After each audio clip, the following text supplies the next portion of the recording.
Bom dia, Paulo Pontes e ouvintes do Jornal das 8. Hoje vamos falar sobre toda essa questão que temos ouvido atualmente, que é a questão dos precatórios. E para isso, nós precisamos analisar a economia brasileira como um todo. Então, eu vou passar uns dados para vocês. Em 2020, os gastos do governo, menos aquilo que ele tinha que receber de receitas de impostos, privatizações e tudo mais, geraria um déficit no Brasil de 194 bilhões de reais.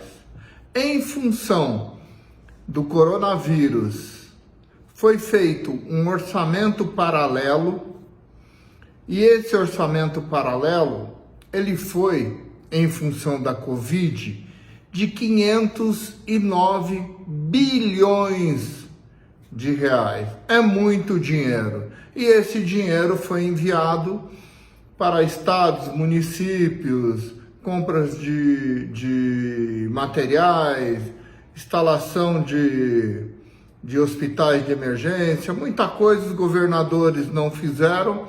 E a CPI da Covid não investigou essa corrupção que ocorreu com esse dinheiro que foi enviado aos governadores.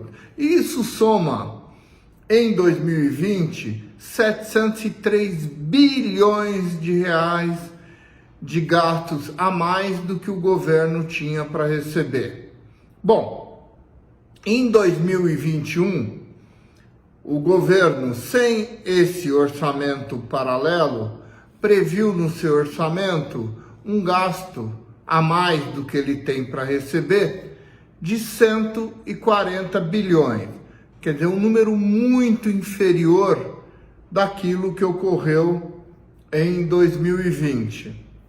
Já em 2022, o governo federal mandou para o Congresso um orçamento onde ele pretende gastar, no total de suas despesas, 2 trilhões de reais. É muito dinheiro.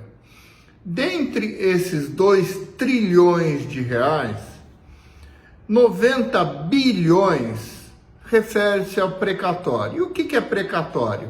São dívidas do governo, que o governo tem com pessoas físicas, com empresas e com governos estaduais. E o judiciário brasileiro resolveu mandar o governo pagar de uma vez o que devia para os estados em ações que corriam há mais de 20 anos no judiciário em 2022. O que o governo fez? Ele fez uma PEC que é a tal PEC dos precatórios. Então, o que ele diz? Olha, nós pagamos normalmente, ou melhor, pagamos em 2021 54 bilhões de precatórios. Então, o que nós queremos em 2022? Nós queremos pagar 57 bilhões de precatórios.